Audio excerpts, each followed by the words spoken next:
गोंडा एक ऐसा जनपद है जहां आने वाली हर सरकारी योजना में अधिकारियों की लापरवाही से दीमक लग जाता है और वही दीमक उन योजनाओं के लिए आई धनराशि को भी चट कर जाता है।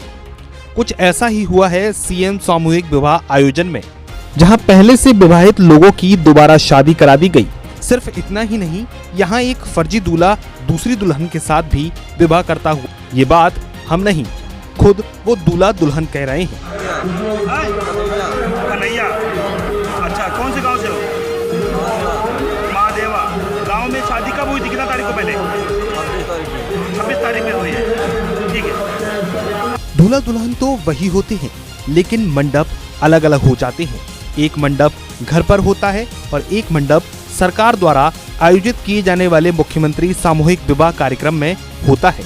और खुशी खुशी कई महीने पहले विवाह के बंधन में बंध चुके जोड़े भी सरकारी सामूहिक विवाह कार्यक्रम में फिर से शादी करते हैं।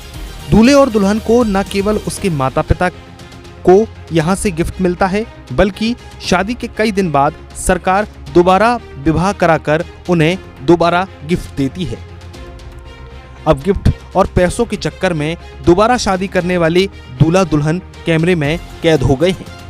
और इस कार्यक्रम के आयोजन में खुद इस विभाग के मुखिया समाज कल्याण विभाग के कैबिनेट मंत्री रमापति शास्त्री खुद मौजूद थी।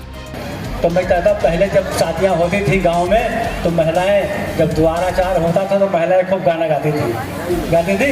आज हम अब धोखेबाज कौन है ये आप खुद समझिए और हमें भी मैसेज करके बताइए, इस धोखे वाली शादी में धोखेबाज आखिर है कौन।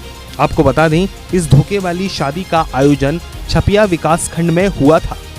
सामूहिक विवाह कार्यक्रम में करीबन 101 जोड़ों की शादी कराई गई। इन जोड़ों में कई जोड़े ऐसे भी थे जिनकी कई दिनों पहले ही घर पर समाज के बीच में, परिवार के बीच शादी हो चुकी थी। शादी आपकी कब हुई? 4 महीना हो गया। कितने तारीख को थी? 4 जून। ऐसे में सरकार द्वारा मिलने वाले रुपयों और सामान के लालच में आकर इन्होंने दोबारा शादी की। इन जोड़ों में एक जोड़ा ऐसा भी था जो आपस में रिश्तेदार भी थे, जिनकी शादी कभी नहीं हो सकती थी। दूल्हे की शादी आने वाले महीनों में किसी और लड़की से होने वाली थी और इस रिश्तेदार के साथ इस सामूहिक विवाह कार्यक्रम में बैठकर सामूहिक विवाह का आनंद ले रहा था। अब ये विवाह नहीं जैसे कोई मजाक हो, पैसे और सामान के लालच में आकर दूसरे रिश्तेदार की लड़की के साथ बैठकर विवाह रचाया जा रहा है। फिलहाल इस पूरे प्रकरण पर कोई अधिकारी कुछ भी बोलने से इनकार कर रहा है। पहला समाज कल्याण अधिकारी ने कैमरे के सामने तो नहीं, लेकिन फोन पर ये माना है कि ये बहुत ही गलत है। पहले से शादीशुदा व्यक्ति की दोबारा शादी नहीं कराई जा सकती। गोंडा से न्यूज़ 11 की रिपोर्ट।